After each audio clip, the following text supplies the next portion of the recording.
फिल्मी बातें with Abhisar. Hello, welcome, खुशामदीद, नमस्कार। आप देख रहे हैं फिल्मी बातें विद अभिसार।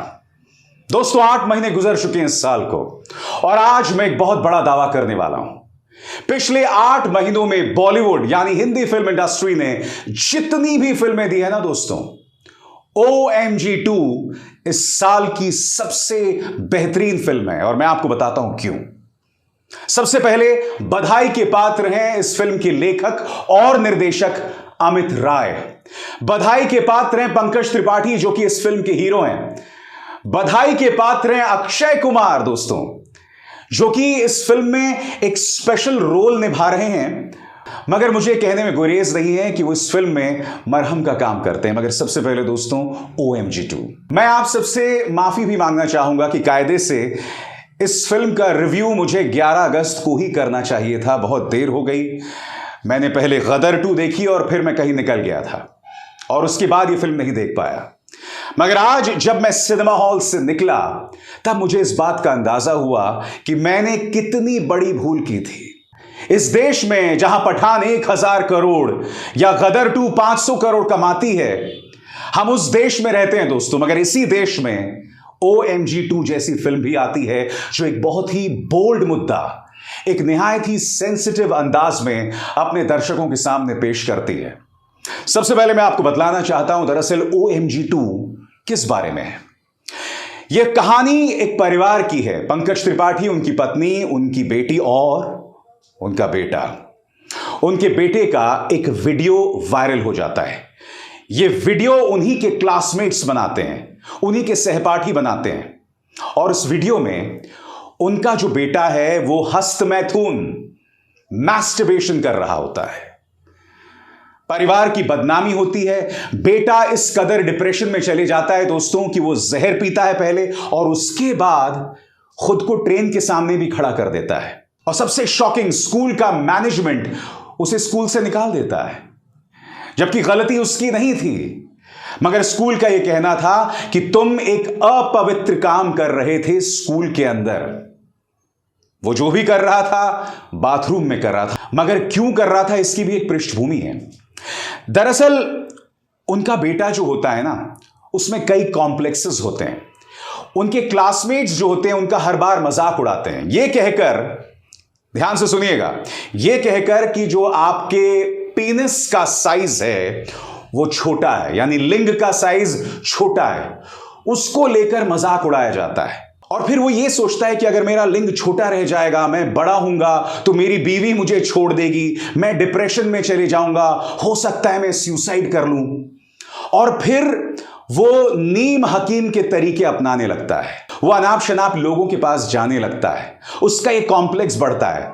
वो वायग्रा तक खा लेता है और वो डिप्रेशन में इस कदर जाने लगता है कि उसके जिंदगी का सिर्फ एक मकसद रह जाता है कि उसके जो लिंग का साइज है वो बड़ा हो जाए।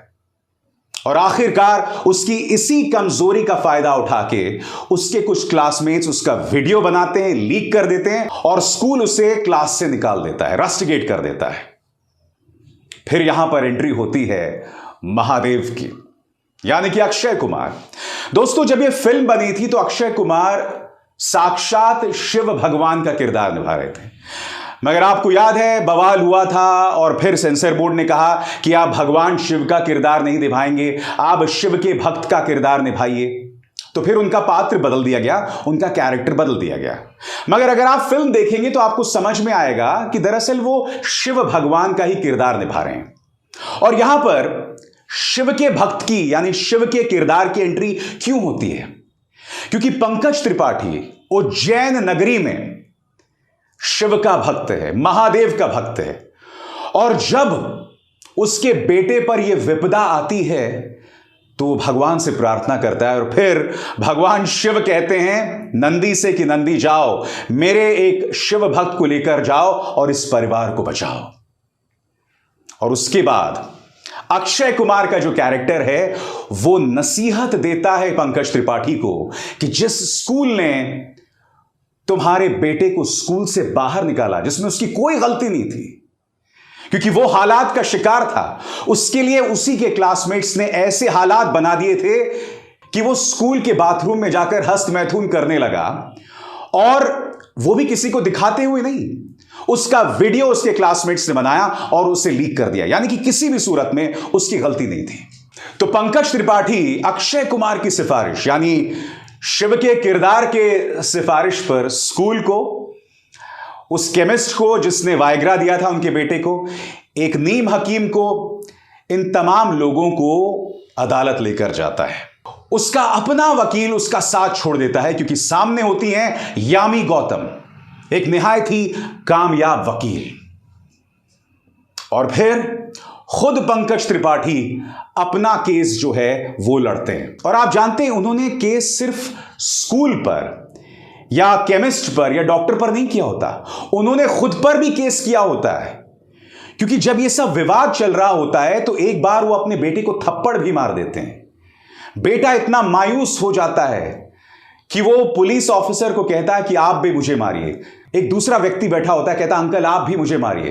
दोस्तों, वो जो पूरा सीन है ना पुलिस स्टेशन के अंदर, अगर आपका बेटा इतना बड़ा है, और मैं जानता हूं कि अक्षय कुमार का भी बेटा उससे थोड़ा बड़ा है जहां तक मैं जानता हूं, उस सीन को देखकर आपकी आंखों में आंसू आ जाते हैं। ऐसे कई लम्हे इस फिल्म में जिसे देखकर आप इमोशनल हो जाते हैं।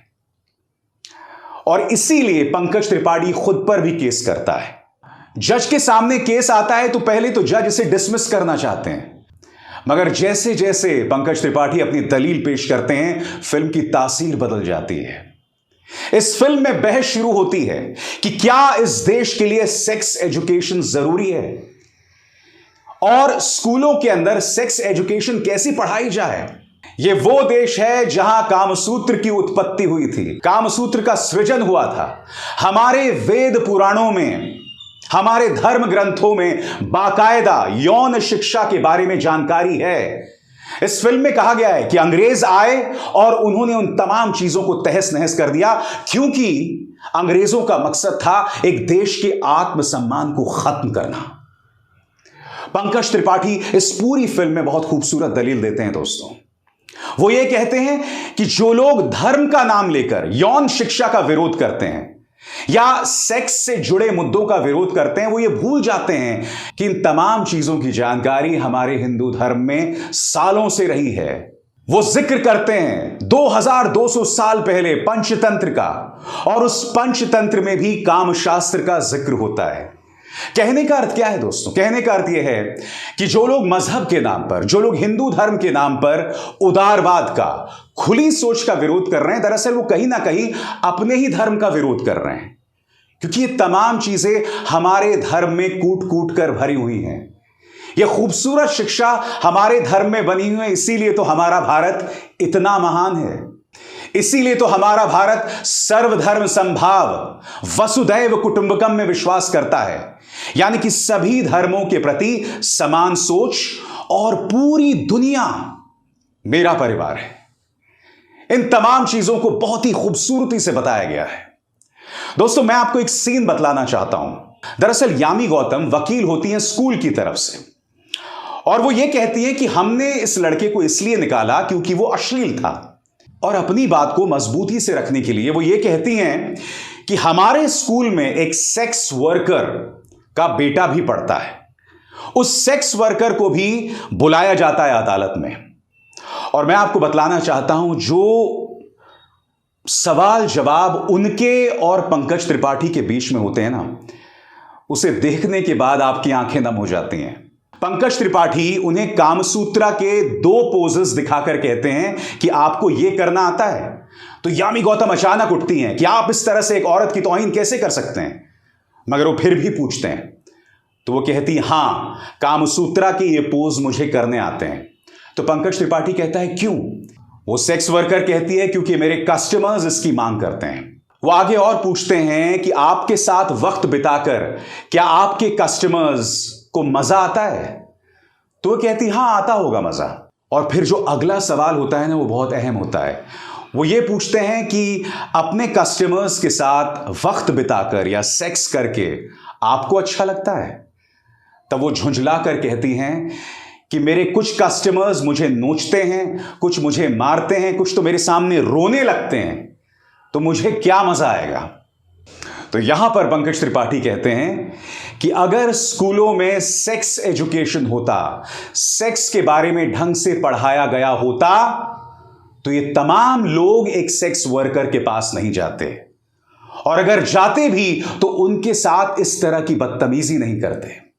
वो सेक्स वर्कर जिनका बेटा पंकज त्रिपाठी के बेटे के स्कूल में ही पढ़ रहा होता है, वो जैसे ही कटघरे से उतरने वाली होती हैं, पंकज त्रिपाठी उनके सामने नतमस्तक हो जाते हैं, उनके सामने इस तरह से सिर झुका देते हैं। तो जज साहब पूछते हैं कि आपने ऐसा क्यों किया? तो उन्होंने कहा कि मैंने एक मां के सामने सिर झुकाया है, एक गुरु के सामने सिर झुकाया है, क्योंकि अपना शरीर बेचकर यह मां अपने बेटे की परवरिश कर रही है। इससे खूबसूरत जज्बा आखिर क्या हो सकता है। इसी तरह से इस फिल्म में कई खूबसूरत लम्हे बिखरे हुए हैं दोस्तों।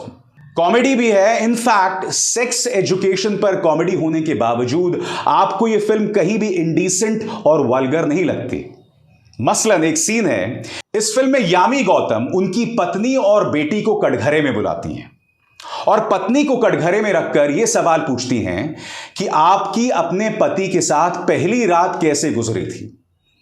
सबसे पहले तो उनकी पत्नी जो है वो हंसने लगती हैं, लगातार हंसने लगती हैं।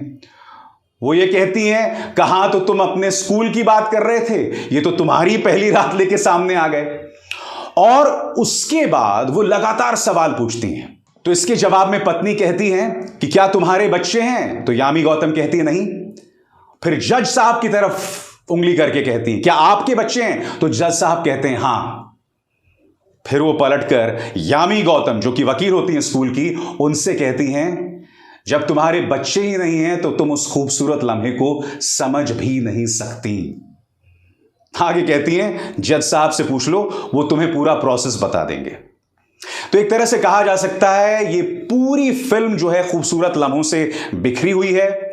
मगर हां, मैं जानता हूं आपके जहन में सवाल होगा अक्षय कुमार के बारे में। तो दोस्तों मैं आपको बतला दूं, अक्षय कुमार इस फिल्म में मरहम की तरह है। बहुत ही खूबसूरत रोल है उनका, शिव भगवान का या शिव के एक दूत का, यह आप फैसला कर लीजिए। दरअसल जब यह फिल्म बनाई गई थी तो वो शिव भगवान थे, बिल्कुल उसी तरह से जिस तरह से OMG पार्ट 1 में वो भगवान श्री कृष्ण थे।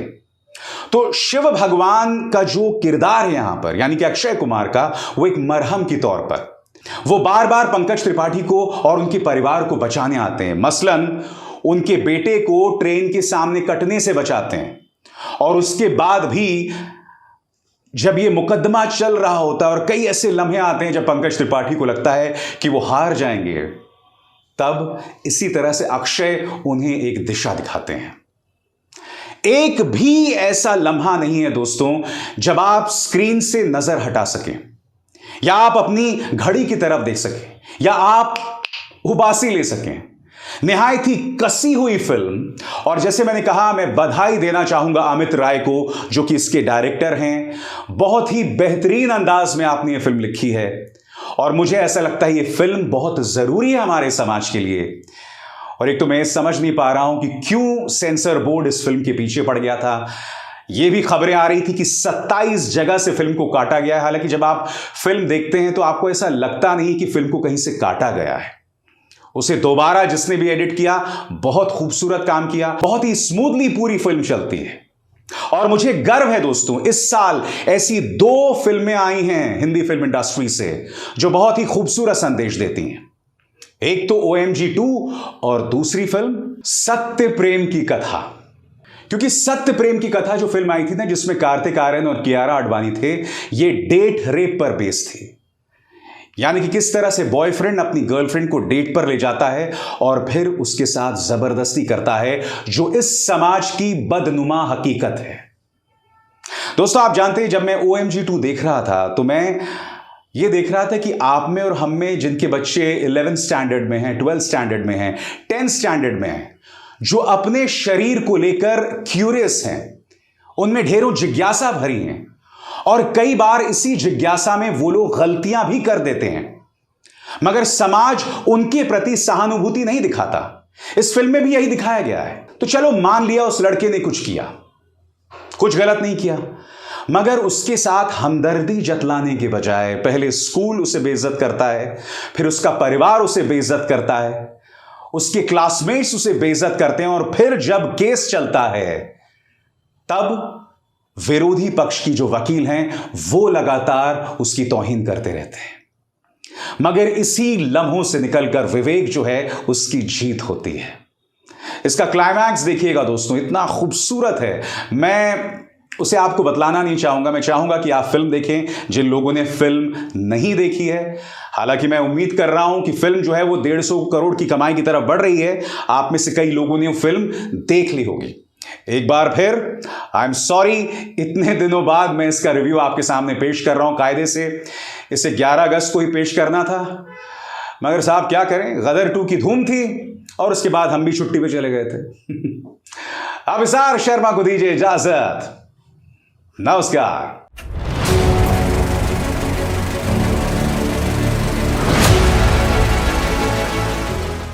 फिल्मी बातें विद अभिसार।